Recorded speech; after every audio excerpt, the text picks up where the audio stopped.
Good morning, welcome sa ating vlog. So itong ginagawa natin ay ang unit Montero Sports 2012 or 13 model to. Ang kanyang issue ay tumagas yung water pump, So ito, ayan, confirm na water pump. So ito yung pump kung saan nakakabit yung LC. So ito yun yung pump, water pump niya. So bago naman natin kumakalas, ayan mga bossing, mga kaibigan, ay katakot-takot na baklasan, tanggal yung radiator, LC, mga belt sa labas, tapos yung pinaka dito ay yung timing belt. So kakalasin yan. Ang pinakamahirap dito sa lahat mga boss, itong main pulley. Ayan, napakatigas, napakasulit talaga, hirap baklasin yan. Kaya uubos tayo ng lakas dito, ka mano-manong pukpok yan kasi hindi kakayanin ng impact wrench yan, napakatigas nito. Okay, so sinishare ko lang sa inyo paano magtanggal nito, ayan, hindi biro ang trabahong to. Daming kakalasin,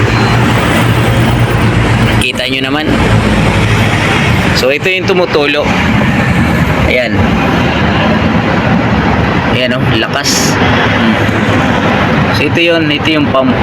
Dito nakakabit yung LC. Ayan, tulad ng sinabi ko sa inyo kanina, yan yung tagas. Kahit hindi pa yan siya naandar, pag binuhusan mo ng tubig sa radiator, dire-diretso na yan.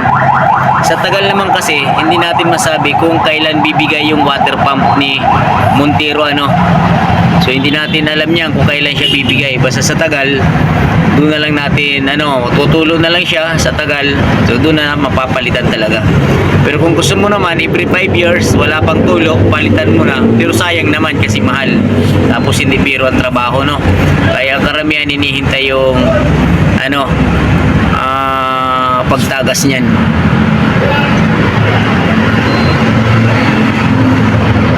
So okay mga boss, so yan yung natin ginagawa, ipapakita ko lang sa inyo yung binabaklas. So ito yung binaklas natin, ito nakakabit to sa water pump. Yan, una natin binaklas, tapos yung radiator. Ayan, kaya natin to binidyo, para makita din ng may-ari kung gaano ka yung trabaho.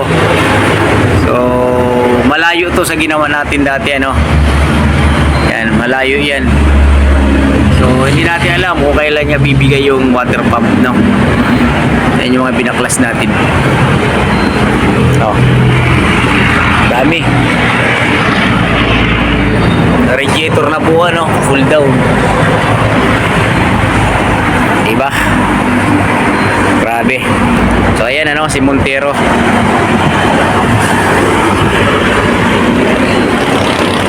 Tapos mamaya papakita ko sa inyo yung timing belt pag nabaklas na natin to, para naman alam natin kung paano, di ba? Kung ano nga bang alisin muna bago natin matanggal si water pump.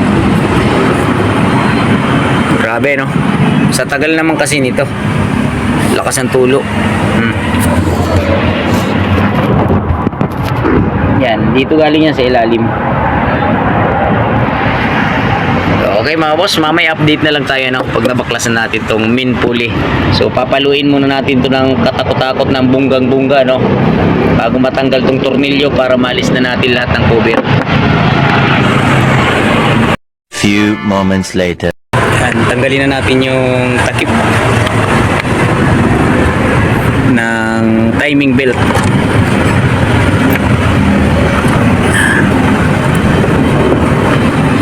Para malaman natin kung gaano ka ang trabahong to.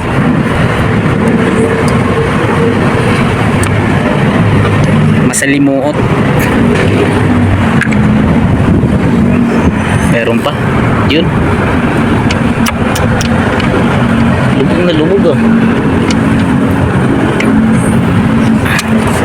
Mahirap dito, lubog na lubog yung mga tornilyo. Yan, tanggal na natin mga tornilyong maliliit. Grabe, pakahirap naman pala talaga nito. Ayun, no? Bakas ng water pump. So ayun mga boss, no, bago naman natin matanggal yung water pump, talagang Pinatrinan ko ng higit. ha? So yun, no, water pump talaga. Ito yung water pump. So tanggal lahat ng belt. Ayan yung timing belt, mga tensioner niya. So ang isasabay lang natin dito yung oil seal nitong main pulley, ano, kasi yun lang ang may tagas. Kasi nabuksan na, syempre isabay na natin. Katakot-takot na baklasa, no? Grabe, no? So tatiming muna natin. Kailangan kasi bago baklasin yung belt, tingnan muna natin ang timing nito kung nasaan.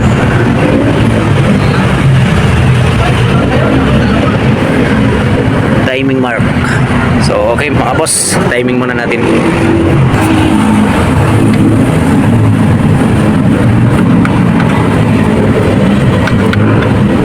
Subukan natin mga boss, no, na hindi natatanggalin yung timing belt kasi tingin ko nasa gilid naman siya. Kaya nga lang syempre tanggal din talaga yung mga cover dahil nasa ano. Grabe. Init na sa ating location.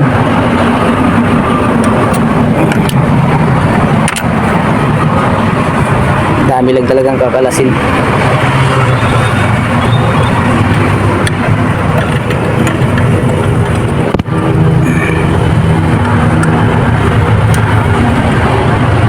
Nawangin na, oh. Dapat pag binalik tumamay, lagyan natin ng sealant.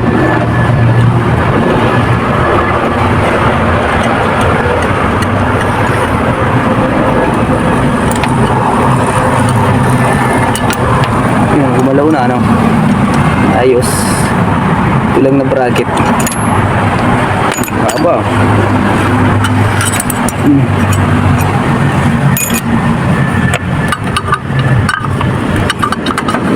Ba't kaya hindi mahugot? Mayroon pang isa. May nakatago pa. Mahaba ng tornilyo. Ating water pump.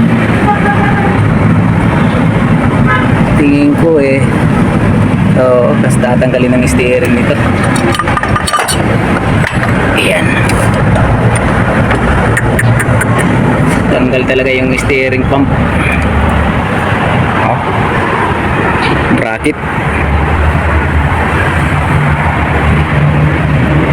Ito na yan. Ito yung pump niya, yan mismo. Laki. Lagyan muna natin dito sa isang lagayan yung mga tornilyo. So ito yung water pump, no? Kaya tatanggal talaga tayo ng steering na buo. Hindi talaga biro na trabaho to.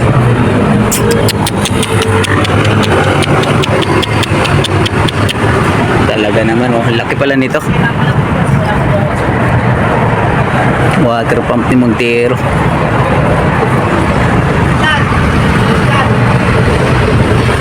Magas na. So yun mga boss, no, mga kaibigan, di na natin pinakita pag tanggal nung ano kasi mag-isa lang tayo. So napakahirap tanggalin nung water pump niya. So ayan, nakalas na natin. Wala na siya, madugo talaga, madumi. Tapos yung timing belt na malaki, tatanggalin na natin yan. Tapos itong balancer belt kung tawagin, itong belt na maliit, so alisin din natin yan. Ayan, oh. Titingnan natin yung timing nito kung naka-timing nga. Timing naman pala, oh. Oh. 'Di ba? So itong isa, ito, ayan, naka-timing naman siya lahat. Yan, oh. Ito yung mga timing mark. So okay, ayos naman. Alisin na natin yung belt. Nalitalian ko pa eh.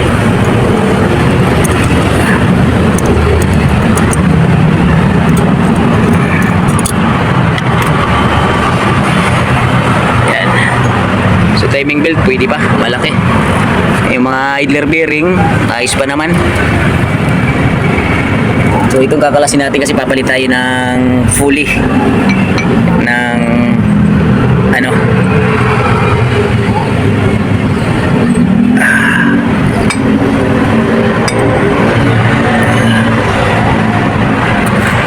niya. Alisin natin to kasi ipalit tayo ng oil seal, natagas eh.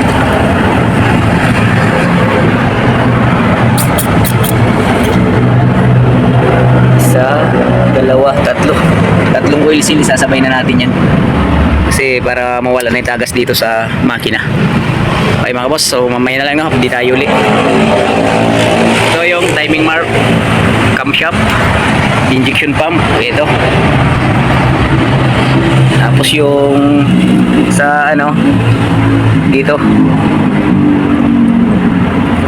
ito yung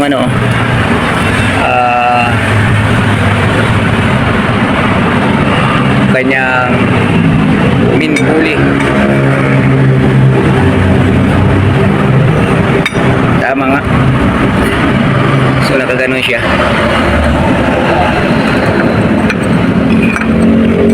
Yan. So ito yung marker, no, papakita ko lang sa inyo para malinaw. Ayan, no. So ito mga boss, no, papakita ko lang sa inyo yung timing mark. Kaya na sa crankshaft, main pulley. So ito yung timing mark niya. Tapos sa camshaft, ito yung timing mark niya, no. Pasensya na kayo, medyo umano yung araw, reflect. So ayan, didiretso yan. Injection pump, ito. Yan. Okay. So sa balancer belt naman, ito. Okay, no. So ayan yung mga marker niya, no. Ibig sabihin, nadali naman natin. So sakto-sakto naman ito. So, saktuhan yung mga marker niya. So okay mga boss, ayos. So ganun lang, kailangan tandaan nyo lang pagka nagkakalas tayo ng timing belt, water pump, kasi kalas-kalas lahat yan eh. So papalitan natin ang oil seal dyan sa loob para naman wala na leak ng langis, kasi nagkakatas eh.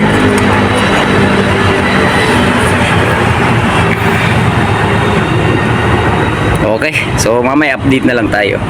Few moments later. So ito, natanggal na natin yung mga oil seal, no. Yan, camshaft, tapos crankshaft, ilalagay na lang natin, nilinis muna natin at sobrang dumi. Tapos ito sa mga ayun, sa mga bumba ng langis. So papalitan din natin yan ng oil seal para bago lahat, kasi meron ng tulo. Tapos ito yung bago, Mitsubishi brand, ilalagay natin. Yan, kompleto yan, 4 na piraso.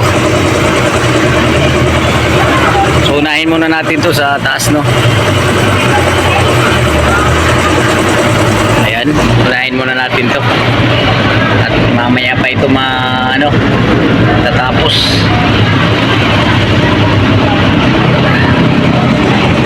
Okay, so update na lang tayo mamaya, no. Wala kasi tayong nagka-camera, kaya tayo lang din yung nagka-camera dito.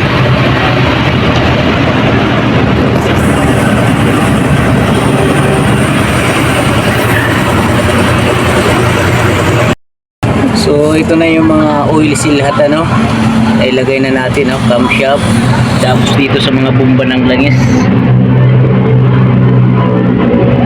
Yan, crankshaft, oil seal. So ito, binalik na natin itong mga gear, hindi na natin napakita yung mga oil seal, kasi nagmamadali na tayo.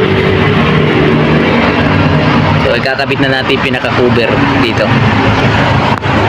Ayan na. Yan, ayos. So dandahanin lang natin para matapos na to.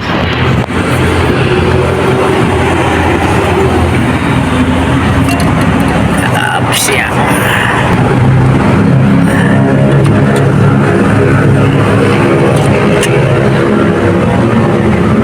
Siya, 3 tornilyo sa pinaka-cover ng oil seal. Ito kasi ang timing eh.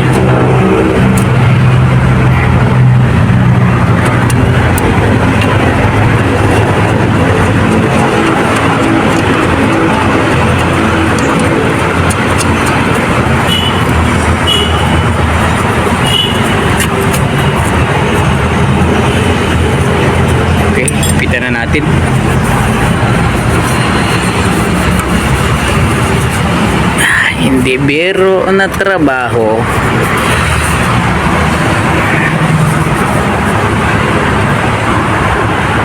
Ayos. Kakasan na natin lahat. Yun, naikabit na natin yung balancer belt, no? Sa ibaba, yung maliit na belt. So, titingnan natin kung naka-timing, mga kaibigan. Ayan, ha? So, ito yung timing mark sa kanyang block. Tapos, ito yung sa pulley. Diretso. Tapos, ito yung sa maliliit na gear, no? Ayan, ha? Diretso yan. Tapos, dito sa taas. Ayan. So, diretso. Ayan, ganyan lang tayo mag-timing. Tapos mamaya ilalagay na natin itong malaking belt. So, ayan. Pero ilalagay muna natin, mga kaibigan, yung water pump, no? Kasi yun yung dahilan kung bakit nabaklas natin to. So, water pump yung suspect dito. Tsaka syempre, sinabay na rin natin yung mga tagas-tagas, no?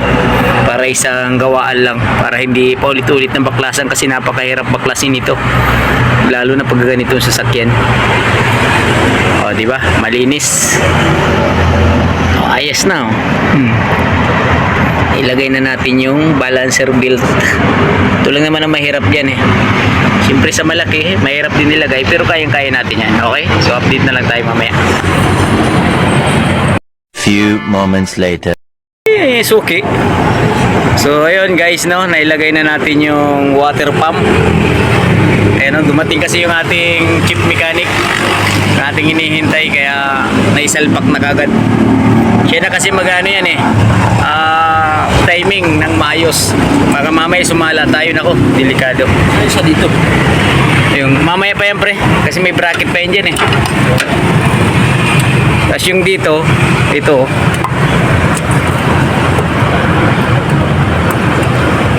kunin kong bracket. Rescue pala niya ito na yun. Muwa. Minilagay ko dyan, pre, na ano, gasket, yung ano pa rin. Tawag dito, ilata. Oo, mas maganda yung lata. No?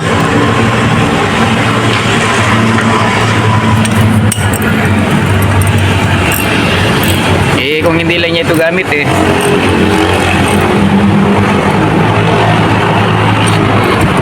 Ito si Dr. Lo. Oo. Parang si Dr. Lo to, eh.